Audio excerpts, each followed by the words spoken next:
Hey there, it's Vicki Howell here to show you how to do a cable 6 back and front, which is abbreviated as C6BF.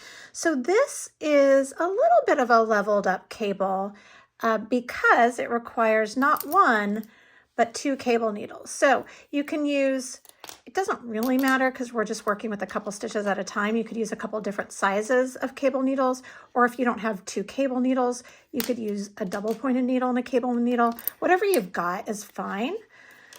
But what happens is it creates this, what looks like a little set of parentheses around your little content there. That kind of makes this cupping effect. And it's a really sweet, dynamic, three-dimensional texture stitch. All right, so after you've worked, as the pattern calls for, as many rows in stockinette with your reverse stockinette in the center, or to divide the cables as is usual for cables, you are going to work our C6BF. All right, so actually let me get to the stitch. I had one border stitch. So to do that, clear some space here. We are going to take our first cable needle and we are going to slip 2 stitches. So 1, 2, and hold that to the back. My circular needle just popped off. I'm just going to place it back on. All right, so then we're going to hold those 2 stitches to the back. All right, then we're going to introduce our next cable needle. I think I'm just going to use the smaller one for this, but again, it doesn't matter. We're going to slip those 2 stitches, the next 2 stitches, onto the next cable needle and hold them to the front. And then we're going to knit to the last 2 stitches. So since it's called a C6, that means that the cable takes place over a total of 6 stitches. So this would be our 5th and 6th. These would be our 5th and 6th stitches, rather. Okay, so I've knit, this is my border stitch, so you can ignore that one. I've knit the 2 stitches, the last 2 stitches. Then what I want to do is I want to pick up the cable needle that's at the front of the work, and I want to knit those 2 stitches off of the cable needle. 1, 2, and then I can set that cable needle aside. Then I want to pick up my back cable needle and try not to drop your stitch like I just did. Teachable moment though. The drop stitch I just reset. All right, and then we want to knit our stitches off that back cable needle.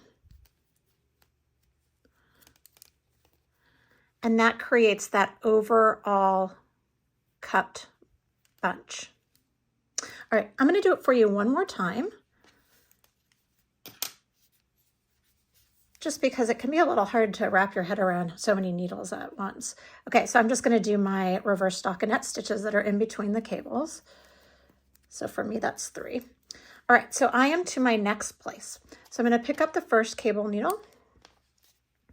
I'm going to slip the first 2 stitches onto the back of the work, or onto the needle, and hold it to the back of the work. Then I'm going to pick up my next 2 stitches, hold it to the front of the work, and then I want to knit my next 2 stitches, pick up the cable needle that is sitting at the front, and it'll be obvious to do that because it'll be very hard to get to the back one at that point. We're going to knit those 2, set aside that cable needle, pick up the one that is in the back,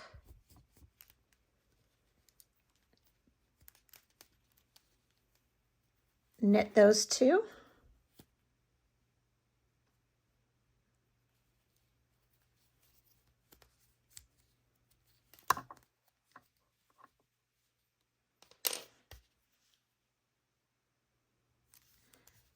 And that is the entire cable. I have border stitches on this side, so I'm just gonna knit those so my needle isn't popping off.